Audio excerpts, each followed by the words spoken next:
to the public that CASPA is existing. It's true that it was in April 2024 that we held the first meeting and then made the second meeting to put CASPA in place.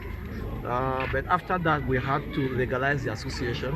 It took some time, but on the 13th of September this year, the Senior Divisional Officer for the Funzi gave us our legal document. So after that, we had to organize a press conference to announce to the world that CASPA is existing, and of course, give our objectives, set our objectives, tell the potential members that this is what CASPA is expecting from you and the press, and of course, tell them our objectives so that they can adhere to the project and see how we can take off from there. And talking about the objectives, can you just briefly tell us the objective of CASPA? The principal objective of CASPA is the training of our members.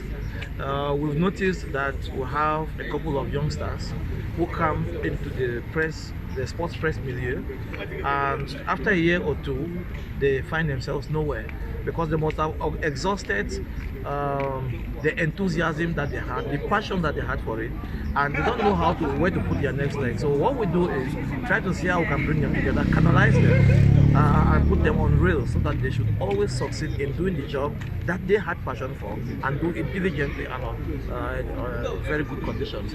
So what we are going to do is to make sure that we meet with the officials of the various federations in Cameroon, the officials who manage sports in Cameroon, and tell them that, okay, this is what we have as objective.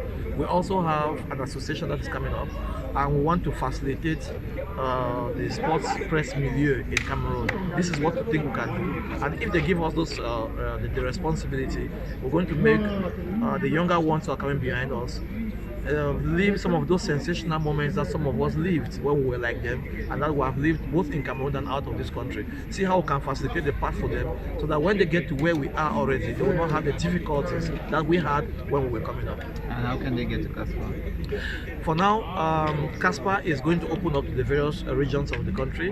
We have an antenna here in the central region, which is for the center, south and east.